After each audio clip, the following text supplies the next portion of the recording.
Media के तमाम साथियों का इस्तकबाल में स्वागत है। साथियों, आज की प्रेस कॉन्फ्रेंस एक बहुत छोटे से एजेंडे पर डिस्कशन के लिए आपसे अपनी बात रखने के लिए बुलाई गई है। दरअसल विषमतावादी ताकतें जो है तो हिंदुस्तान में हमेशा से एक ऐसा खेल खेलती आई है जिससे कि उनकी ताकत, उनकी सत्ता बरकरार रहे और जो शासित वर्ग है वो हमेशा कमजोर बना रहे। एजेंडा उनका बहुत बड़ा है। जैसे केजरीवाल साहब पंजाब जाते हैं तो वहां ऐलान करते हैं अपनी सभाओं में कि यहाँ का उप मुख्यमंत्री किसी दलित को बनाएंगे। जैसे ही सरकार उनकी बनती है वो सब भूल जाते हैं, उनको किनारे लगा दिया जाता है। दिल्ली के चुनाव आते हैं तो यहाँ भी इस तरह के वादे प्रलोभन अल्पसंख्यक मुसलमानों को दिए जाते हैं, लेकिन जैसे ही सरकार बनती है उनको किनारे लगाने का काम किया जाता है। दंगे होते हैं तो उनके सहानुभूति भी प्रकट नहीं करते हैं। दरअसल एक बहुत बड़ा एजेंडा है, लेकिन उसी एजेंडे का एक छोटा सा हिस्सा है जिसमें दिल्ली में उर्दू और पंजाबी जबानों के जो टीजीटी और पीजीटी शिक्षकों की भर्ती का मामला है, उसके मुताबिक आज की प्रेस कॉन्फ्रेंस बुलाई गई है। उनके बच्चों के साथ वो एजेंडे के तहत जिस तरह से उनको कमजोर करना है तो वो शिक्षा से पहले वंचित करेंगे, उसके बाद नौकरियों से, रोजगार से अपने आप को दूर होते जाएंगे और कमजोर हो जाएंगे और उनके बच्चे हमेशा से इस मुल्क पर शासन करते रहेंगे। ये उनका दूरगामी एजेंडा है जिसके तहत आज की प्रेस कॉन्फ्रेंस बुलाई है। तकरीबन इस पर तफसील से गुफ्तगू हमारे सदर साहब कलीम नकवी साहब करेंगे, लेकिन मैं आपको बताना चाहता हूं कि ये 1500 तकरीबन शिक्षकों की पोस्ट खाली है उर्दू और पंजाबी के, और ऐसे ऐसे जो है शराइत के तहत, ये कंडीशंस के तहत वो जो है भर्ती करना चाहते हैं जिससे ये पोस्ट कभी भरी ही नहीं जा सकती है। और चूंकि उर्दू के शिक्षक मौजूद नहीं होंगे, पंजाबी शिक्षक मौजूद नहीं होंगे, तो मुसलमान बच्चे शिक्षा कहां से लेंगे? जाहिर सी बात है कि जो जिसकी जबान मादरी जबान उर्दू है वो उसी जबान में कंफर्टेबल है, उसी जबान में सहज है, उसी में वो अपना इम्तिहान देना चाहता है, उसी में अपना पास होना चाहता है। लेकिन मामला ये आ जाता है कि भाई आप उर्दू के शिक्षक हैं, उर्दू की भर्ती है, लेकिन आप जो है किसी और मीडियम में, अंग्रेजी में या हिंदी में अपने प्रश्न पत्र का जवाब देंगे, एग्जाम में बैठेंगे। तो इस तरह की जो ज्यादती है वो अल्पसंख्यक समुदाय के साथ, पंजाबी समुदाय के साथ, मुसलमानों के साथ, दलितों के साथ एक लंबे अरसे से ये विषमता वाली ताकतें करती आ रही है। केजरीवाल और वो दोनों एक ही, कोई अलग नहीं है, क्योंकि इनके जो कारनामे हैं, चाहे वो जहां जहां की सरकारें हैं, चाहे पंजाब हो चाहे दिल्ली हो, हम लोग कितने साल हो गए दिल्ली में देखते हुए, इन्होंने एक भी ऐसा काम नहीं किया जिससे जो है दलितों का, मुसलमानों का अपलिफ्टमेंट हो सके। बल्कि ऐसे ऐसे कारनामे है जिससे कि इनके बच्चे जो है शिक्षा से दूर हो जाए, रोजगार से दूर हो जाए। ये वही मामला है साथियों कि शिक्षा से पहले इनको दूर करो, उसके बाद ये अपने आप कमजोर हो जाएंगे और फिर हमारा शासन जो है दिल्ली पर या पूरे देश में, हम नहीं तो हमारा दूसरा भाई चेहरा बदल के करता रहेगा, बीजेपी की शक्ल में या किसी और की शक्ल में वो शासन करता रहेगा। तो मैं इसका पुरजोर तरीके से विरोध करता हूं और मांग करता हूं कि केजरीवाल सरकार होश में आए और ऐसी पॉलिसी बनाए जिससे कि ये बच्चे ये पोस्टें जो है पूरी तरह से भरी जा सके और बच्चे शिक्षा से जुड़ सके, मुसलमानों के बच्चे शिक्षा कर सके, वो उर्दू में पढ़ना चाहे उर्दू पढ़ें और जिस जबान में पढ़ना चाहे वो उस जबान में पढ़ें। बहुत शुक्रिया। और इसी के साथ मैं श्री कलीम हफीज साहब को अपनी बात रखने के लिए आमंत्रित करता हूं। बहुत शुक्रिया राजीव व्यास साहब और मेरे मीडिया के तमाम साथियों, आपका भी तहे दिल से इस्तकबाल है और मैं शुक्रिया अदा करता हूं कि आपने अपना कीमती वक्त निकाल कर हमारी रिक्वेस्ट पर यहाँ तशरीफ लाए। मुद्दा है उर्दू पंजाबी को लेकर बनाई गई मनमानी और अन्याय पर आधारित नई शिक्षक नीति के विरोध में AIMIM की प्रेस कॉन्फ्रेंस। इसके हवाले से मैं ये बताना चाहता हूं कि अरविंद केजरीवाल की सरकार यह अल्पसंख्यक विरोधी सरकार है। दिल्ली में दो ग्रुप मेन है अल्पसंख्यक में, एक मुस्लिम समाज और दूसरा पंजाबी समाज। इन दोनों के साथ जो भेदभावपूर्ण रवैया रहा है सरकार का, 214 वैकेंसी पंजाबी की निकाली गई थी और 213 वैकेंसी उर्दू की निकाली गई थी। उस टाइम पे भी 43 पंजाबी की और 34 उर्दू के शिक्षकों की भर्ती हो सकी थी और 171 पंजाबी और 179 उर्दू के शिक्षकों की रिक्तियां खाली रही थी। यानी वो सरकार जो अपनी पीठ थपथपाती है तालीम के नाम पर, जो पूरी दुनिया में ढिंढोरा पीटती है कि देखिए हम तालीम पे कितना अच्छा काम कर रहे हैं, लेकिन ये चोर रास्ते से अल्पसंख्यकों की जो तालीम की रूह है, यानी जो अल्पसंख्यकों की जो तालीम का जो जबान है, मादरी जुबान है, उसके पीछे इसका भेदभावपूर्ण रवैये की वजह से वो टीचरों की नियुक्ति नहीं हो पाई। और फिर वही गलती 2022 में दोहराई जाती है कि 2022 में पंजाबी के 874 वैकेंसी निकलती हैं, उर्दू की 917 वैकेंसी निकलती हैं और उस गलत नीति की वजह से सिर्फ 138 पंजाबी के शिक्षक भरे जाते हैं और 177 उर्दू के भरे जाते हैं। 736 पंजाबी की रिक्तियां बची रह जाती हैं और 740 उर्दू की टीचरों की वैकेंसीज रह जाती हैं। उसके विरोध में 9 फरवरी 2022 को ऑल इंडिया मजलिस इत्तेहादुल मुस्लिमीन दिल्ली आवाज उठाती है और वो आवाज उठा के इस सरकार की गलत नीतियों का भंडाफोड़ करती है, पर्दाफाश करती है। ये मेरे पास वो रिपोर्ट मौजूद है, या वो अखबार की कटिंग में लेकर आया हूं जो ऑल इंडिया मजलिस इत्तेहादुल मुस्लिमीन दिल्ली ने आवाज उठाई थी कि पक्षपात नीति के कारण दिल्ली में उर्दू और पंजाबी शिक्षकों का संकट खड़ा हो गया है। खड़ा नहीं हो गया था, ये संकट इन्होंने जानबूझ के खड़ा किया था। अब जब हमने इसकी मांग उठाई और जगह जगह इनका विरोध किया तो अब सरकार जागी है।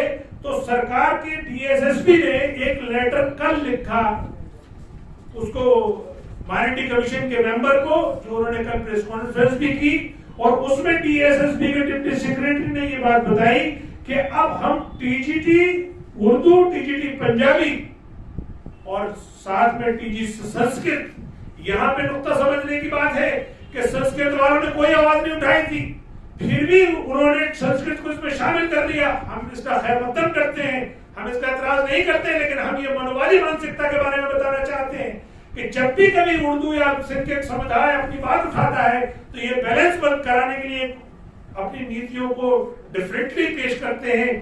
खैर अब जो भी किया उन्होंने, लेकिन उन्होंने इस आर्डर के तहत ये बताया है कि अब जो भेदभावपूर्ण नीति थी वो भेदभावपूर्ण नीति ये थी कि उर्दू और पंजाबी जुबान के 2 पेपर हुए थे, सेक्शन ए और सेक्शन बी।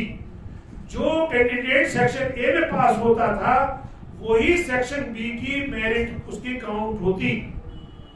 जिसने सेक्शन ए पास नहीं किया उसको सेक्शन बी में कंसिडर ही नहीं किया गया। इसीलिए इतने कम टीचर रखे गए, इसी के खिलाफ हमने आवाज उठाई थी। अब इस ऑर्डर के तहत उन्होंने ये कहा है कि सेक्शन ए का अब पास होना जरूरी नहीं होगा और वो सेक्शन ए में जितने भी नंबर आएंगे वो सेक्शन बी के साथ जुड़कर टोटल मेरिट बनेगी, ऐसा ये लेटर बताता है। अब इसके हवाले से हमारे 3 मुतालबात हैं। पहला मुतालबा तो ये कि अरविंद केजरीवाल अपनी इस भेदभावपूर्ण नीति और गलती के लिए माफी मांगे, वो अल्पसंख्यक समुदाय से माफी मांगे, खास तौर से उर्दू वालों से और पंजाबी वालों से माफी मांगे कि तुम्हारी गलत नीति की वजह से ये दोनों जुबानें या इन दोनों जुबानों को पढ़ने वाले बच्चे 5 साल से तो वैसे ही महरूम है टीचर से, इसकी भरपाई कौन करेगा, कौन इसका जिम्मेदार है। और फिर तुमने ये छोटे से डिसीजन लेने में भी 6 महीने लगा दिए। 9 फरवरी 2022 का हमारी डिमांड है जो कल पूरी हुई है।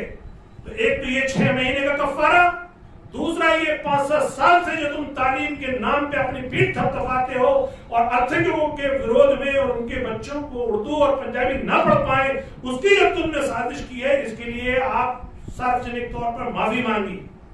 दूसरी बात, जो भी कैंडिडेट जिन्होंने 2022 में एग्जाम दिया डीएसएसबी का, उनको उसी एग्जाम के आधार पर उनकी मेरिट बनाई जाए और जिन बच्चों को या आवेदकों को सेक्शन ए पास ना करने के कारण रोक दिया गया था उनको उसी मेरिट के तहत नियुक्ति की जाए। इससे 2 फायदे होंगे, एक तो सरकार का पैसा बचेगा, दूसरा टाइम बचेगा, तीसरा, वो जो लोग जो ओवरेज हो सकते हैं, बहुत सारे ऐसे कैंडिडेट थे जो उनको किनारे पे थे, अब वो ओवरेज हो गए होंगे तो वो उस ओवरेज के खतरे से भी बाहर आ जाएंगे। क्योंकि इस लेटर में ये लिखा गया है कि ये जो नीति में बदलाव किया गया है ये आगामी वैकेंसीज के लिए है, यानी आने वाली वैकेंसीज के लिए है। इसका मतलब ये हुआ कि जो पुराने लोगों ने अप्लाई कर दिया था वो इसमें कंसिडर नहीं होंगे। तो आज हमारा प्रेस कॉन्फ्रेंस में जो सबसे बड़ा जो मुतालबा है वो ये है कि पुराने कैंडिडेट जिन्होंने एग्जाम दिया उनको उसी मेरिट के आधार पर, उसी नंबरों के आधार पर कंसिडर करके जल्द से जल्द उर्दू और पंजाबी टीचरों को मुकर्रर किया जाए, नियुक्त किया जाए। क्योंकि हमें शक है कि ये मनुवादी सरकार फिर कोई बहाना बना देगी, फिर नई वैकेंसी में लाकर कोई और एक ऐसा शगुफा ले आएगी कि उर्दू और पंजाबी पढ़ने वाले बच्चे जिस तरह से पिछले 8 साल से अपने टीचरों के लिए तरस रहे हैं, आगे भी तरसते रहेंगे। इसलिए ये आज की प्रेस कॉन्फ्रेंस अहम है और इसको ये बहुत सीरियस मुद्दा है, क्योंकि जब तक वो अपनी मादरी जुबान में अपना पढ़ाई नहीं पूरी करेगा तब तक उसको वो असल जो रूह है तालीम की वो उसको नहीं मिल पाएगी। यूं कहिए असल ताकत जो होती है, मादरी जुबान होती है, उस ताकत से वो महरूम रहेगा। लिहाजा मैं दोबारा से दोहराता हूं, जो हमारी मांग है अरविंद केजरीवाल से, पहला तो वो अपने भेदभावपूर्ण गलत नीति जिसको उन्होंने तस्लीम किया है, तस्लीम करके ही उन्होंने बदलाव किया है, इसके लिए सार्वजनिक तौर पर माफी मांगे। दूसरा, टाइम और पैसा बचाने के लिए पुरानी बच्चों जो भी मेरिट थी उसी के आधार पर नियुक्तियां करें, क्योंकि उसमें से बहुत सारे कैंडिडेट हमारे ओवरेज हो सकते हैं और आइंदा जो और दूसरे बहाने से भी बचा जा सके। इसी के साथ ये प्रेस कॉन्फ्रेंस आपके शुक्रिया के साथ मैं खत्म करता हूं। अब आपके जो भी सवाल हो आप लोग पूछ सकते हैं। सर, आपने अरविंद केजरीवाल को मनुवादी कहे, वो तो अम्बेडकर साहब के फोटो लगाकर प्रेस कॉन्फ्रेंस करते हैं ऑफिस में।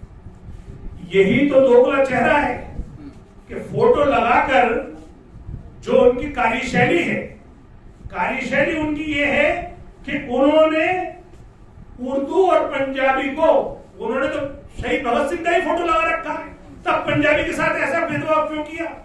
लेकिन उनको जब कोई पकड़ता है तो वो फिर पतली गली पकड़ लेते हैं।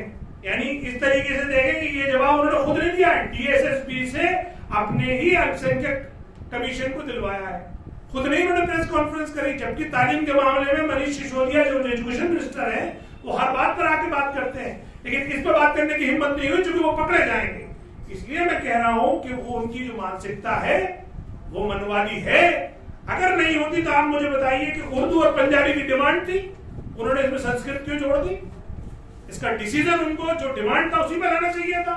हम संस्कृत के खिलाफ नहीं है, हम संस्कृत के फेवर में हैं। संस्कृत भी उतनी प्यारी जुबान है जितनी उर्दू और पंजाबी है, लेकिन इस सरकार की मंशा पर हम सवालिया निशान लगा रहे हैं कि तुम्हारे काम करने का तरीका मतलब पारदर्शी नहीं है। क्या लगता है कि केजरीवाल भी बीजेपी की राह पर जिस तरह से वो मुसलमानों को इग्नोर कर रहे हैं उसी तरह ये भी कर रही है? जी हाँ, अरविंद केजरीवाल का तो एक नहीं ऐसी 50 पॉलिसीज है। खासतौर से उर्दू के ताल्लुक से जो मैं बता दूं, उन्होंने दिल्ली उर्दू अकेडमी को खत्म कर दिया। दिल्ली उर्दू अकेडमी के जो जिम्मेदारान हैं, चाहे वो उसके चेयरमैन हो, वाइस चेयरमैन हो, चाहे उसका ऑफिसर ऑन ड्यूटी हो, तीनों उर्दू नहीं जानते। अब आप बताइए जो उर्दू नहीं जानता है वो उर्दू अकेडमी का क्या खिदमत करेगा? उसका 2 साल से उन्होंने बजट रिलीज किया था, वो तो अब हमने जाकर उन पर दबाव बनाया तो उन्होंने बजट रिलीज किया है। एक दो लोगों को उन्होंने एक तो प्रोग्राम भी शुरू किए, उसमें भी उनका भेदभाव था कि हमारे जो सचिव है राजीव व्यास साहब, ये दलित होने की वजह से उनको नए पुराने चिराग जैसे प्रोग्राम में नहीं बुलाया था।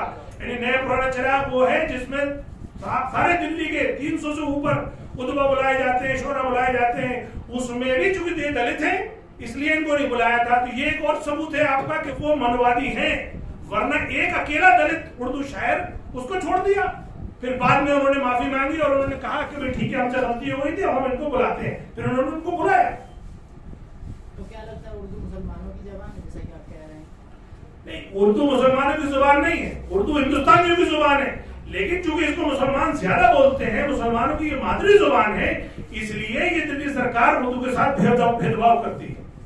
सर आप इन पर तमाम ये आरोप लगा रहे हैं, वो जब प्रेस कॉन्फ्रेंस करते हैं कहते हैं हम लोग कट्टर ईमानदार, कट्टर देशभक्त हैं।